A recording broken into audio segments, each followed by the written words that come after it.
The following document, classified top secret by the US Department of Defense, was released to public in 1986 through the Freedom of Information Act. The document is now kept in the National Archives in Washington, D.C., and can be accessed there.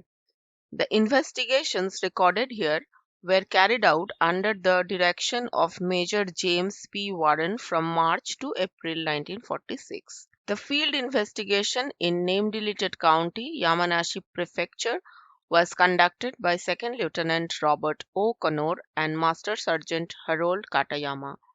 The interrogator in all interviews was Lieutenant O'Connor. Sergeant Katayama handled the Japanese interpreting, and PTE William Cohen prepared the documents. Interviews were conducted over a 12-day period in the reception room of the name-deleted town hall in Yamanashi Prefecture. The following witnesses responded individually to LT O'Connor's questions: a female teacher at the deleted county public school, a doctor residing in the same town, two patrolmen assigned to the local police precinct, and six children. The appended 1:10,000 and 1:2,000 maps of the area in question were provided by the Topographic Institute of the Ministry of Home Affairs. U.S. Army Intelligence Section MIS report dated 12th May 1946, titled Report on the Rice Bowl Hill Incident 1944. Document number PTYX 722-839-6745 42216 WWN. The following is a taped interview with Setsuko Okamochi, 26, teacher in charge of the 4th grade B class at the public school in Deleted Town, Deleted County. Materials related to the interview can be accessed using application number PTYX722SQ118. Impressions of the interviewer, LT Roberto Connor. Setsuko Okamochi is an attractive, petite woman, intelligent and responsible. She responded to the questions accurately and honestly. She still seems slightly in shock, though, from the incident. As she searched her memory, she grew very tense at times, and whenever this happened, she had a tendency to speak more slowly. I think it must have been just after 10 in the morning when I saw a silver light far up in the sky, a brilliant flash of silver. That's right, it was definitely light reflecting off something metal. That light moved very slowly in the sky from east to west. We all thought it had to be B-29. It was directly above us, so to see it we had to look up straight. There was a clear blue sky, and the light was so bright all we could see was that silver, duralumin-like object.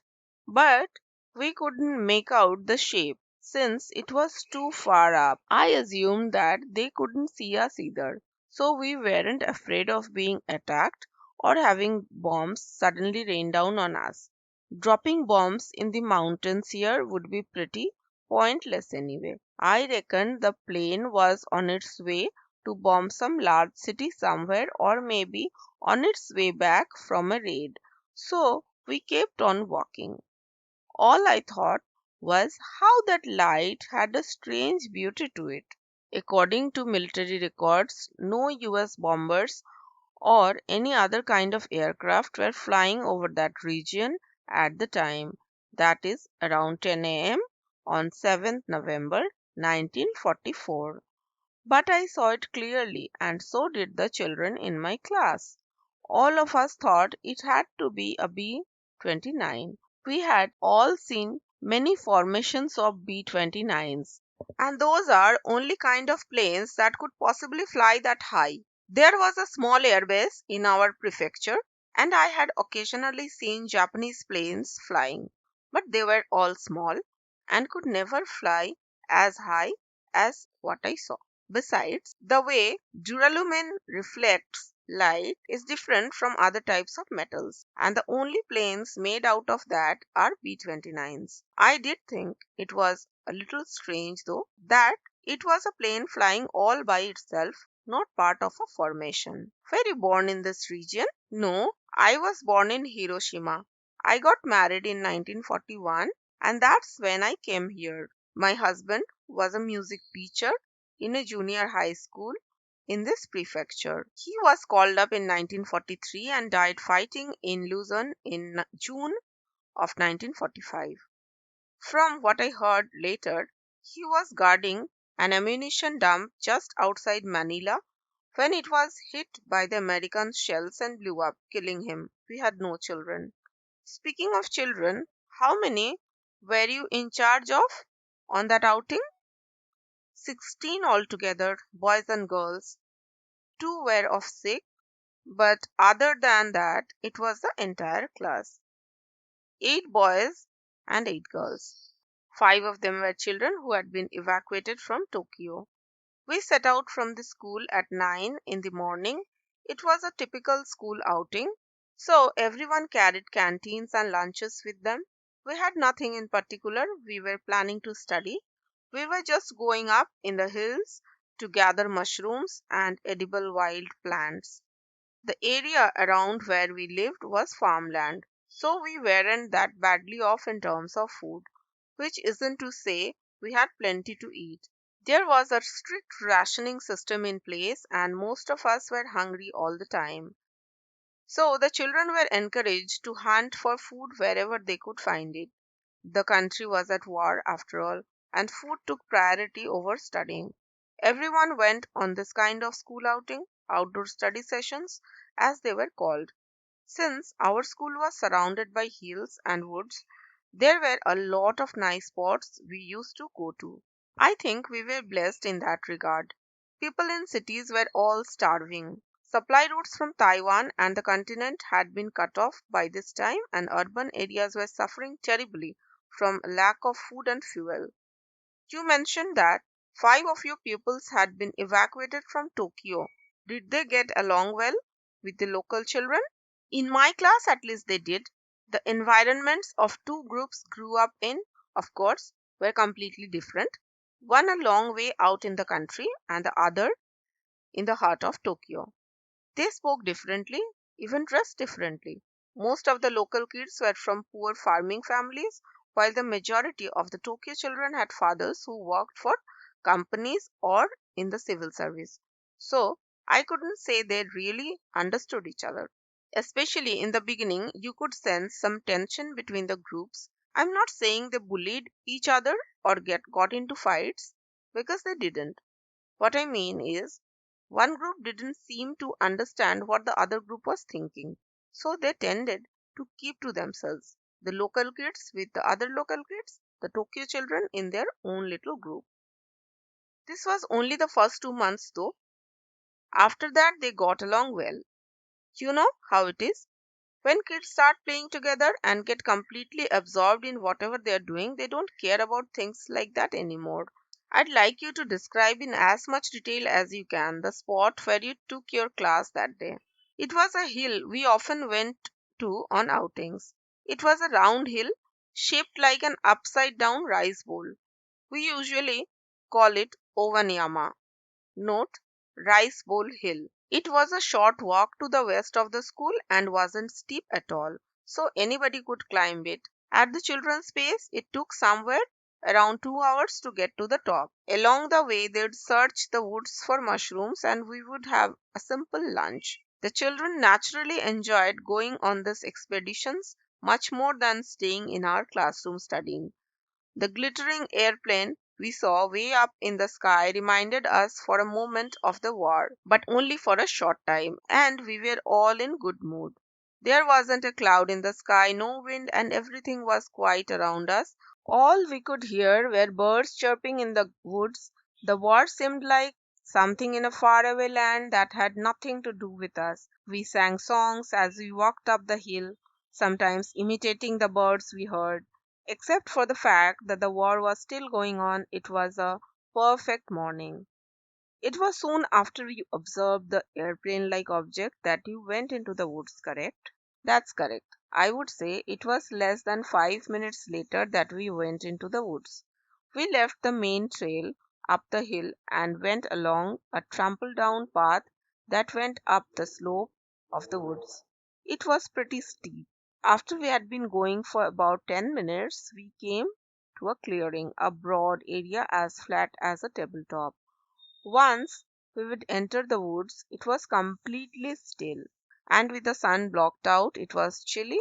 And when we stepped into that clearing, it was as if we were in a miniature town square with the sky bright above us. My class often stopped at this spot whenever we climbed Owanyama. The place had a calming effect and somehow made us all feel nice and cozy. We took a break once we reached the square, putting down our packs, and then the children went into the woods in groups of 3 or 4 in search of mushrooms. I insisted that they never lose sight of one another. Before they set out, I gathered them all together and made sure they understood this. We knew the place well, but it was wood after all, and if any of them got separated and lost, we would have a hard time finding them. Still, you have to remember these are small children, and once they start hunting mushrooms, they tend to forget this rule. So, I always made sure that as I looked for mushrooms myself, I kept an eye on them and a running head count.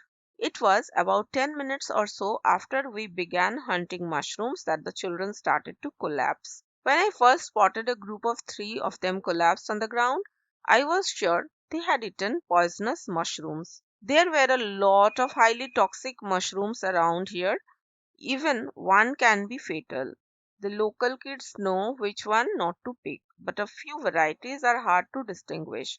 That's why I always warn the children never to put any in their mouths until we got back to school and had an expert check them. But you can't always expect kids to listen, can you? I ran over to the spot and lifted the children who had fallen to the ground. Their bodies were limp like rubber that has been left out in the sun. It was like carrying empty shells. The strength was drained for them, but they were breathing fine. Their pulses were normal, and none of them had a temperature. They looked calm, not at all like they were in any pain. I ruled out things like bee stings or snake bites. The children were simply unconscious. The strangest thing was their eyes. Their bodies were so limp it was as if they were in coma, yet their eyes were open, seeming to be looking at something. They would blink every once in a while, so it wasn't as though they were asleep, and their eyes moved very slowly from side to side as if they were scanning a distant horizon.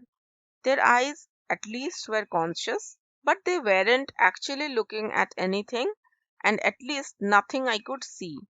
I waved my hand a few times in front of their faces but got no reaction. I picked up each of the 3 children in turn, and they were all exactly the same. All of them were unconscious, their eyes slowly moving from side to side. It was the weirdest thing I had ever seen. Describe the group that first collapsed. It was a group of girls, 3 girls who were all good friends. I called out their names and slapped them on the cheek pretty hard. In fact, but there was no reaction. They didn't feel a thing. It was a strange feeling like touching a void. My first thought was to send somebody running back to school for help. There were no way I could carry 3 unconscious children down by myself, so I started looking for the fastest runner in the class, one of the boys. But when I stood up and looked around, I saw that all the children had collapsed. All 16 of them had fallen to the ground and lost consciousness. The only one still conscious and standing was me. It was like a battlefield. Did you notice anything unusual at the scene? Any strange smell or sound or light? Think about it for a while. No, as I already said, it was very quiet, peaceful, no unusual sounds or lights or smells. The only thing unusual was that every single pupil in my class had collapsed and was lying there unconscious. I felt utterly alone, as if I was the last person alive on earth. I can't describe the feeling of total loneliness. I just wanted to disappear into thin air and not think about anything. Of course, I couldn't do that. I had my duty as teacher. I pulled myself together and raced down the slope as fast as my legs could carry me to get help at the school.